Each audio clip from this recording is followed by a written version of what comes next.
Welcome to the deep dive. Today, we're going to be tackling kind of a big challenge that's facing the AI world. How do we train these massive AI models, without needing a computer the size of a small planet? Yeah, you're not kidding. The models are getting so big that the memory demands are really pushing the limits of what's possible. Yeah. But that's where this paper comes in. No more atom. Learning rate scaling at initialization is all you need, and it's kind of a radical solution. Okay. So for years, researchers have relied on this algorithm called Atom to train these huge AIs. Right. But Atom, as powerful as it is, it seems like it has a bit of a memory problem. Yeah, As models grow, it needs more and more memory. it does. It's like trying to fit an elephant in a Mini Cooper. There's a real bottleneck, yeah. So this paper introduces a new optimizer. It's called SGDSAI, Right. which stands for Stochastic Gradient Descent with Scaled at Initialization. That's it. And the cool thing is it seems to match or even beat Atom's performance, but using way less memory. That's pretty wild. So how does it do that? The paper mentions something called GSNR, or Gradient Signal to Noise Ratio. Right. I'm guessing that's part of the secret sauce. It is. Think of it like this. You're trying to listen to a podcast in a noisy room. Okay. If the signal is strong, you can hear it clearly, but if there's a ton of noise, the message gets lost. Right. And GSNR kind of helps measure that noise during the AI training process. Okay. That makes sense, but what's really surprising is that, according to this research, the GSNR stays relatively stable throughout the entire training process. Yeah. I would have thought it would fluctuate as the model learns. You'd think so, right? Yeah. But it stays pretty consistent, and that's actually the key insight behind SGDSEI. Okay. Since they know the GSNR is relatively stable, they can calculate it once at the beginning and use it to create a custom learning plan for different parts of the model. So it's like predicting which parts of the model will need more attention right from the start rather than constantly adjusting on the fly like Atom does. Exactly, and that pre-planning is what saves all that memory. Okay. No more constant recalculations and adjustments. Yeah. A much simpler approach. So that's really clever, but does it actually work? I mean, what were the results of their experiments? Did SGDSI actually deliver? They put it through the ringer. They tested it on everything from large language models like GPT-2 to image recognition tasks with vision transformers and even fine-tuning techniques like Loraya. Wow. And get this, SGDSI either matched or outperformed the competition, all while using significantly less memory. Wow, that's impressive. Can you give us some specific examples? I'm always a sucker for hard numbers. Absolutely. So when they trained GPT-2, they saved almost 6 gigabytes of memory. Okay. And that's like freeing up space for a whole season of your favorite show. Okay. And for Llama 2.7b, they saved a whopping 25 gigabytes. That's not just a little tweak, that's a major improvement. Yeah, it is. So did they see any performance gains, or was it just about the memory saving? No, they saw both. So for instance, with GPT-2 Small, they saw a lower training loss, meaning the model learned more efficiently. Okay. And for vision transformers on ImageNet, they achieved better top 1 validation accuracy. Okay, so not only is it leaner, but it's also a better learner. Uh-huh. Okay. But you mentioned they tested it on some pretty complex stuff. Right. Can you walk me through some of those experiments? Yeah. I'm particularly interested in how it handled those large language models. Yeah, so they tested SGD-SI with GT2, which is known for its ability to generate human-quality text. Okay. And what's really interesting is that SGD-SI consistently outperformed not only the standard Atom W, but even a souped-up version that's specifically designed for memory efficiency. So it's beating the best of the best, even in a memory-constrained setting. Exactly. That's pretty remarkable. It is. And they didn't stop there. They also tested it with vision transformers on ImageNet, which is a massive data set used to train AI for image recognition. Okay. And again, SGD-SI performed comparably to, and sometimes even slightly better than Atom W. Wow. Holding its own against the champ, even in a completely different domain. Yeah, This SGD size seems like the real deal. it does. But are there any downsides that we should know about? There's got to be a catch somewhere, right? Well, one limitation they did observe is that SGD-SI tends to start a bit slower than Atom. It takes a little longer to get going. So it's more of a marathon runner than a sprinter. Yeah, exactly. But in the long run, it catches up and often even surpasses Atom in terms of performance. Okay, so it's not about speed. It's about finding the best solution ultimately. Right. I like that. Before we move on, I'm curious about those fine-tuning experiments they did. Right. What exactly is fine-tuning, and how did SGDSI handle it?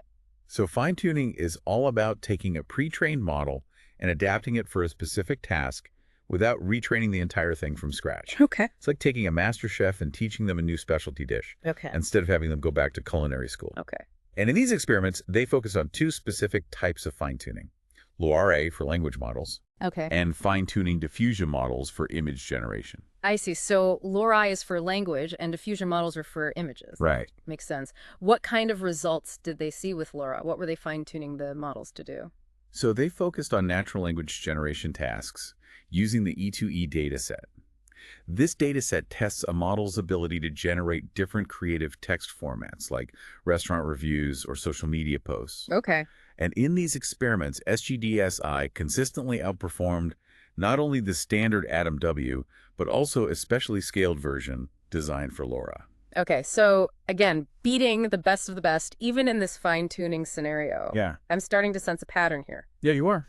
And remember, we're talking about metrics like BLEU and CIDR, which measure how well the generated text matches human written references. That's right. So it's not just about grammatically correct sentences. Yeah. It's about generating text that's fluent, meaningful, and similar to what a human would write. Exactly. That's really impressive. But I'm also intrigued by the diffusion model experiments. Those are those AI systems that create realistic images from text prompts, right? Yeah.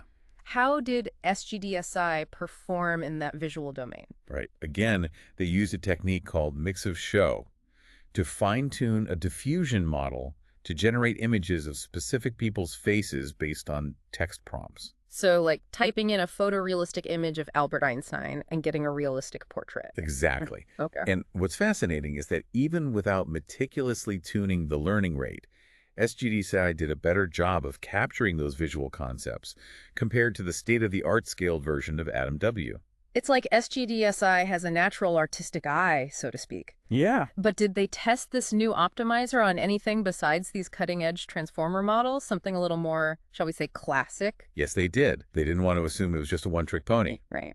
So they also tested SGDSI with convolutional neural networks, or CNNs. Okay. CNNs have been around for a while, but they're still widely used, especially for image recognition tasks. So back to basics, testing it on the classics. Yeah. I like it. How'd it do? Ace the test.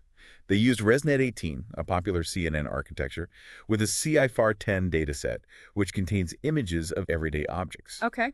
And not only did SGDSI achieve a higher peak accuracy than both standard SGD and AtomW, but it also demonstrated greater stability. Stability. What do you mean by that? Well, it means that SGDSI was less sensitive to those tweaks and adjustments that we make to the learning process, like learning rate and weight decay. Okay. So its performance stayed consistent even when those settings were changed, which is a big plus for real-world applications where things aren't always perfect. It's like having a car that runs smoothly, even on rough terrain.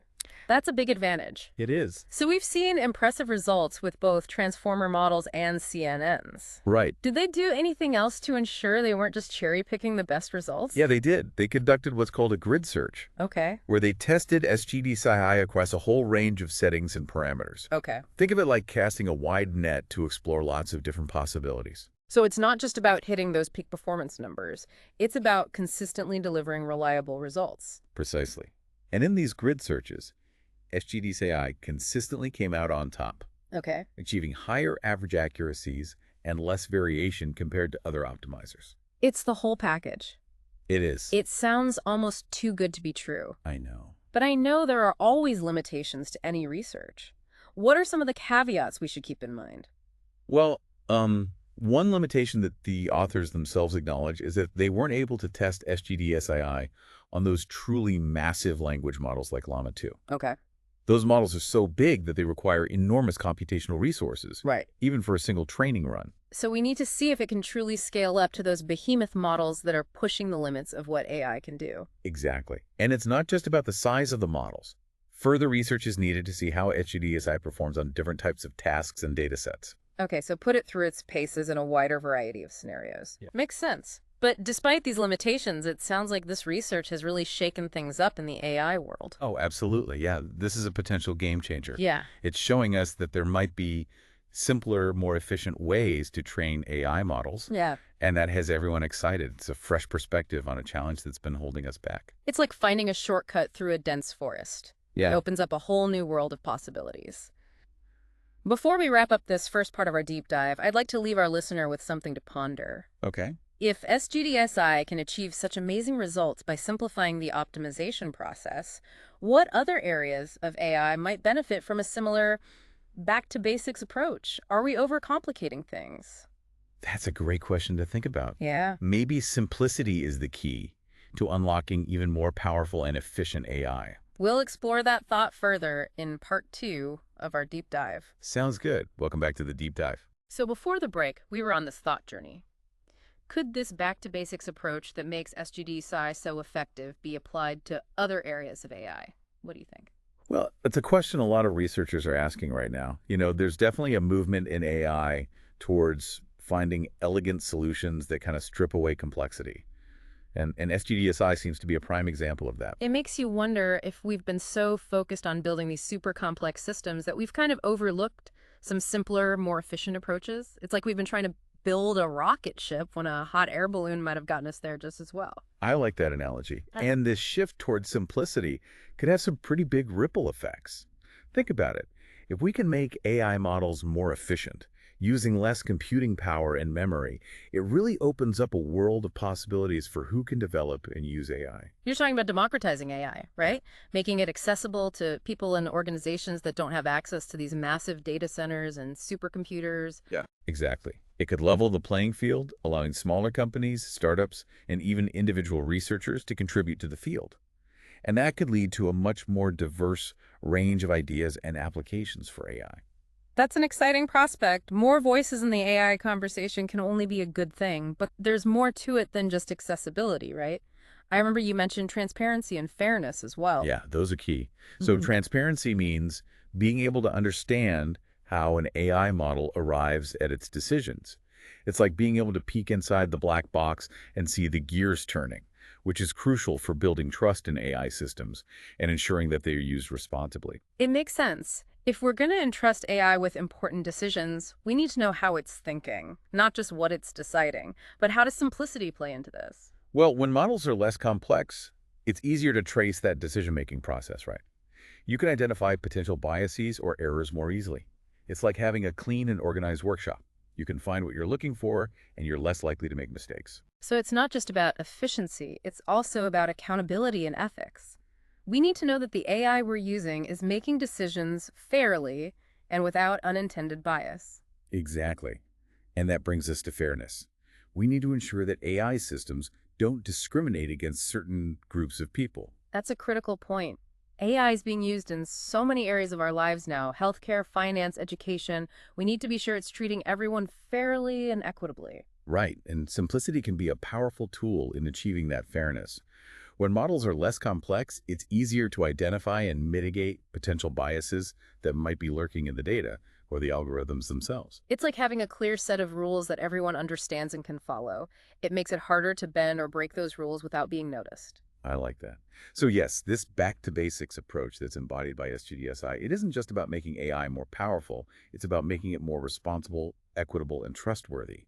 It's about shaping a future where AI benefits everyone. It's a powerful idea. But while SGDCI is making waves, it's important to remember it's not the only game in town. There are lots of other researchers exploring different approaches to efficiency and simplicity in AI. Absolutely. There's a whole ecosystem of innovation happening. So some researchers are focused on developing new model architectures that are inherently more efficient by design. It's like designing a car that gets great gas mileage from the ground up, rather than trying to add fuel-saving features later. And others are working on developing new hardware specifically for AI processing, right? Kind of like creating custom tools that are perfectly suited for the job. That's right. It's all about finding the right combination of algorithms, architectures, and hardware to maximize efficiency and performance. It's like a symphony orchestra. Each instrument plays its part to create a harmonious whole. And as these different approaches come together, we're likely to see even more amazing advances in what AI can do and who can do it. It's a very exciting time to be working in this field. But as we continue to push the boundaries, we need to remember those core values: accessibility, transparency, and fairness. Those should be the guiding principles that shape the future of AI. We need to ensure that AI is a force for good in the world, a tool that empowers everyone, not just a select few. But SGD-ESI has shown us that sometimes the most groundbreaking innovations come from revisiting those fundamental principles, questioning our assumptions, and finding new ways to optimize the basics. Yeah. It's a reminder that simplicity can be a source of incredible power. So what other simple ideas might be out there, waiting to be rediscovered and applied to the ever-evolving world of AI? That's the million-dollar question. It's a challenge to all of us to keep exploring, keep experimenting, and keep asking those fundamental questions. And that's what we'll continue to do here on the Deep Dive. Stay tuned, we're just getting started. Welcome back to the Deep Dive. We've been on quite a journey exploring this new optimizer, SGDSI.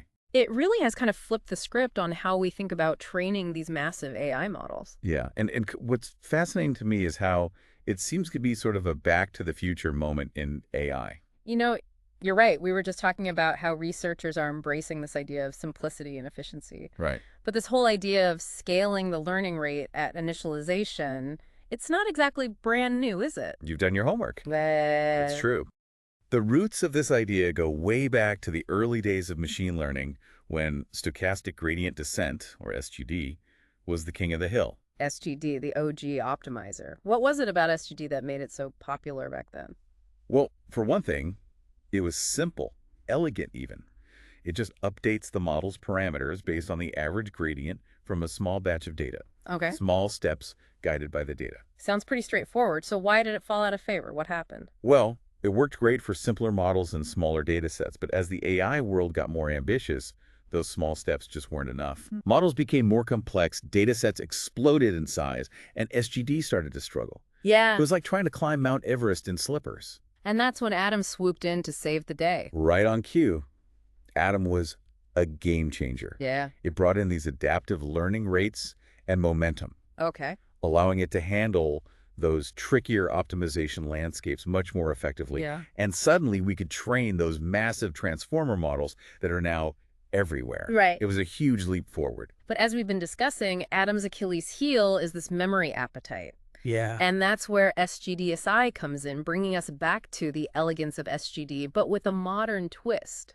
Yeah, it's like taking a classic car and giving it a supercharged engine and a sleek new design. Yeah. It's got the best of both worlds. Yeah. The simplicity and efficiency of SGD combined with the insights we've gained from years of research on adaptive methods like Adam. So it's not just a throwback, it's a fusion of old and new, taking the best from each era. It's a testament to how AI research kind of builds upon itself, always looking for ways to improve and evolve.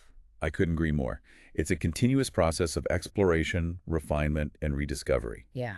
And SGD-SI is a perfect example of how that process can lead to breakthroughs that reshape the entire field. It makes you wonder what other hidden gems might be waiting to be unearthed in the annals of AI research. Right.